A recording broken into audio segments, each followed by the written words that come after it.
Welcome to the second edition of the Asia Manufacturing Index by Dezan Shira Associates, or the AMI 2025. My name is Marco Förster and I'm the Director for ASEAN at Dezan Shira.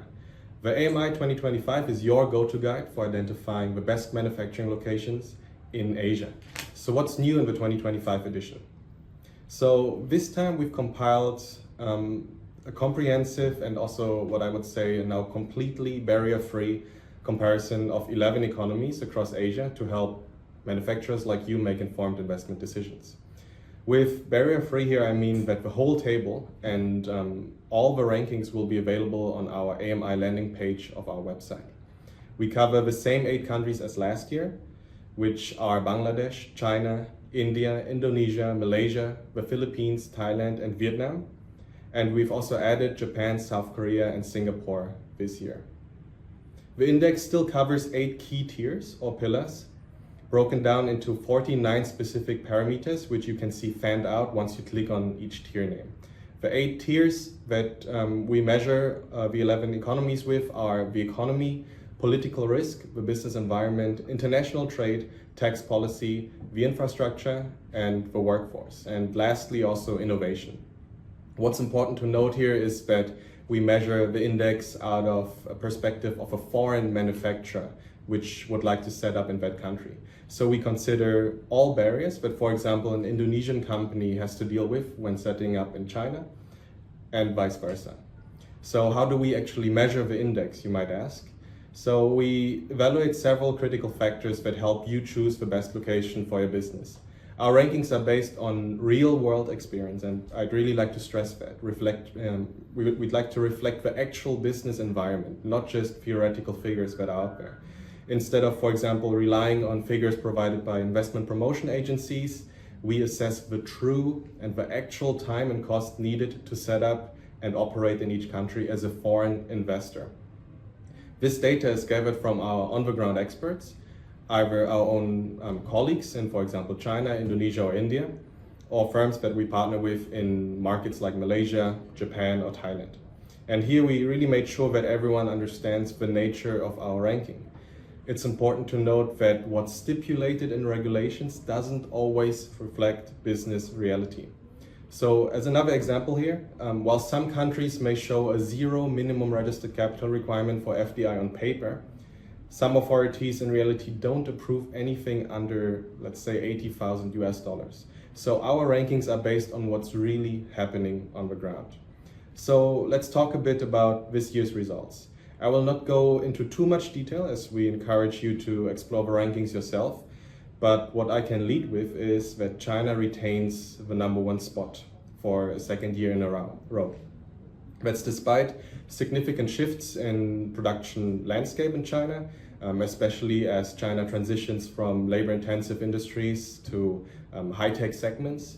And it does very well here, as you might know from the news, like how it already dominates the global solar or global EV sectors. And that doesn't mean that China's manufacturing landscape doesn't face challenges, like tariffs, also trade disputes with the US or the EU related to overcapacity. But China's dominance in efficient, high-quality manufacturing is really undeniable, and you can really see that once you go through all the parameters. You can see where China ranks very well and where China might lag according to the other peers in this index. And perhaps to no surprise, Vietnam also again comes in second. Vietnam has really emerged as a leading destination for companies looking to diversify their supply chains, often from China. And that's thanks to competitive labor costs. But more importantly, really for Vietnam, is that Vietnam has a strong network of free trade agreements, such as with the EU, with Japan and China itself, but also many, many more. And it's important to note that Vietnam, after navigating some political turbulence in the past 3 years, Vietnam is now enjoying stability, as it seems, with its new government, which also enhances Vietnam's overall investment appeal. Malaysia climbs the ranks and is now third. While costs may be higher there than many other countries in the index, Malaysia boasts really a highly skilled and educated workforce, making it an ideal location for higher tech manufacturing. And Kuala Lumpur, Penang, and Johor Bahru in Malaysia are really attracting substantial investment, particularly from Silicon Valley, but also China's Silicon Valley in and around Shenzhen and the Greater Bay Area. Here, Malaysia has become quite an interesting player for data centers and also cloud computing. So have fun delving deeper into our index, which will be updated again next year. And be sure to let us know if you have any questions. Our business intelligence, or our BI team, is here to help you and offers free support to help you adjust the weightings based on your specific needs, on what matters most to your business.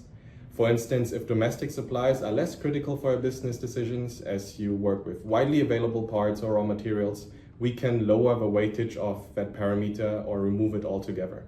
Similarly, if you require more emphasis on, let's say, innovation and, for example, the ease of hiring foreign workers or English-speaking staff, we can also bump up the weight of those parameters to really reflect in your customized overall ranking to help you make the best decision.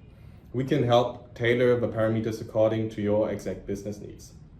If you require even deeper analysis according to your exact business needs, such as detailed tariff reviews or country benchmarking studies for your specific products or your export markets, our team is here to really provide tailored support.